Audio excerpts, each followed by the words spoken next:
വേഗം വരുന്നവനായ യേശുക്രിസ്തുവിന്റെ നാമത്തിൽ ദൈനംദിന അപ്പം എന്ന അനുദിന വചനചിന്തയിലേക്ക് ഏവർക്കും സ്വാഗതം. ഇന്ന് വെള്ളമൊഴിക്കുന്നവൻ എന്ന വിഷയത്തെ ആസ്പദമാക്കി ചില കാര്യങ്ങളെ നമുക്ക് ചിന്തിക്കാം. അതിനാധാരമായ ഒരു വാക്യം വായിക്കാം. സങ്കീർത്തനങ്ങൾ 65 അധ്യായം 9 വാക്യം. നീ ഭൂമിയെ സന്ദർശിച്ച് നനയ്ക്കുന്നു, നീ അതിനെ അത്യന്തം പുഷ്ടിയുള്ളതാക്കുന്നു, ദൈവത്തിന്റെ നദിയിൽ വെള്ളം നിറഞ്ഞിരിക്കുന്നു. ഇങ്ങനെ നീ ഭൂമിയെ ഒരുക്കി അവർക്ക് ധാന്യം കൊടുക്കുന്നു. മേൽപ്പറഞ്ഞ വാക്യത്തിൽ കർത്താവ് ചെയ്യുന്ന അത്ഭുതകരമായ 3 കാര്യങ്ങളെക്കുറിച്ച് നാം വായിക്കുന്നു. ഒന്നാമതായി, കർത്താവായ ദൈവം നിങ്ങളോടുള്ള സ്നേഹവും കരുതലും കാണിക്കുന്നു.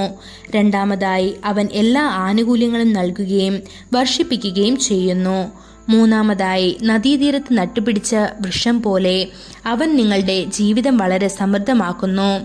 കർത്താവിലേക്ക് നോക്കുകയും അവന്റെ ദിവ്യാനുഗ്രഹങ്ങൾക്കായി സ്നേഹപൂർവ്വം സ്തുതിക്കുകയും ചെയ്യുക. അവൻ നിങ്ങളിലേക്ക് ഒരു ലൗകിക നദി കൊണ്ടുവന്നിട്ടില്ല, എന്നാൽ നിങ്ങളുടെ ജീവിതത്തെയും കുടുംബത്തെയും അഭിവൃദ്ധിപ്പെടുത്താൻ വെള്ളത്താൽ കവിഞ്ഞൊഴുകുന്ന ദിവ്യ നദി കൊണ്ടുവന്നു. അങ്ങനെയിരിക്കെ ഇത്രയും മഹത്തായ അനുഗ്രഹങ്ങൾ നൽകിയവനെ എങ്ങനെ മഹത്വപ്പെടുത്താതിരിക്കും? ഓരോ നദിക്കും ഉത്ഭവസ്ഥാനമുണ്ട്, അതിൻ്റെ ഒഴുക്കിനുള്ള പാതയും വഴിയിൽ അതിൻ്റെതായ നേട്ടങ്ങളുണ്ട്. അവസാനം ഒരു സംഗമവും. നദികൾ സാധാരണയായി ഒരു പർവ്വതത്തിന്റെ മുകളിലോ തടാകത്തിലോ ഉത്ഭവിക്കുകയും ഒരു വലിയ നദിയായി കടലിലേക്ക് ഒഴുകുന്നതിന് മുൻപ് നിരവധി ചെറിയ അരുവികളായി തീരുകയും ചെയ്യുന്നു. അവർ ഒഴുകുന്ന സമതലത്തിലെല്ലാം സമൃദ്ധി സൃഷ്ടിക്കുന്നു. ഒരു നദിയെക്കുറിച്ച് അറിയാൻ ആഗ്രഹിക്കുന്നവർ അതിന്റെ ഉത്ഭവം നിരീക്ഷിക്കും. താമിരഭരണി നദി ഉത്ഭവിച്ചൊഴുകുന്നത് കുടുക്കു കുന്നുകളിൽ നിന്നാണ്. സിന്ധു, ഗംഗ, ബ്രഹ്മപുത്ര തുടങ്ങിയ വടക്കൻ നദികളെല്ലാം ഉത്ഭവിക്കുന്നത് ഹിമാലയത്തിലെ മാനസ് സരോവർ തടാകത്തിലാണ്. അതിന്റെ ട്രാക്കിലൂടെ സമൃദ്ധി കൊണ്ടുവരിക. വർഷം മുഴുവനും വെള്ളമൊഴുകുന്നതിനാൽ ഇവ വറ്റാത്ത നദികളാണ്. എന്നാൽ നമ്മുടെ ഉള്ളിൽ ഒഴുകുന്ന പരിശുദ്ധ നദിയുടെ ഉത്ഭവം എന്താണ്? കർത്താവ് ഉത്ഭവം അപ്പോസ്തലനായ യോഹന്നാനോട് വെളിപ്പെടുത്തി.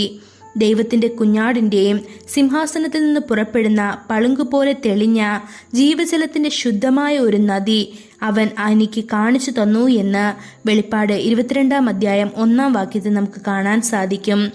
ആ നദി എന്നിലേക്കും നിന്നിലേക്കും ഒഴുകുന്നത് സ്വർഗീയ സിയോൻ പർവ്വതത്തിലെ സിംഹാസനത്തിൽ നിന്നാണ്, അതായത് പ്രപഞ്ച രാജാവിന്റെ സന്നിധിയിൽ നിന്നാണ്. അത് സ്വർഗത്തിൽ നിന്നുള്ള ഏറ്റവും മികച്ചതും ഉയർന്ന ദൈവത്തിന്റെ എല്ലാ അനുഗ്രഹങ്ങളും കൊണ്ടുവന്നിരിക്കുന്നു. ആ നദിയിലൂടെ നമുക്ക് ഉന്മേഷം ലഭിക്കും, വിശുദ്ധീകരണവും എല്ലാ നന്മകളും അനുഗ്രഹങ്ങളും ലഭിക്കും.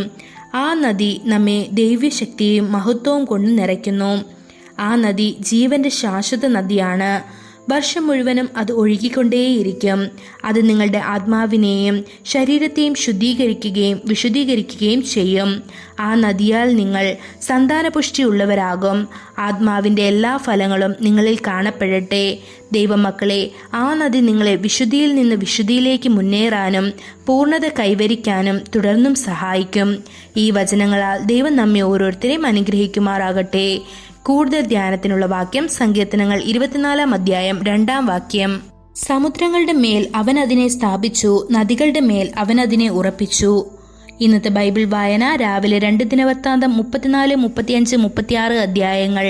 വൈകുന്നേരം യോഹന്നാൻ 19 അധ്യായം 1 മുതൽ 22 വരെയുള്ള വാക്യങ്ങൾ. ആമേൻ.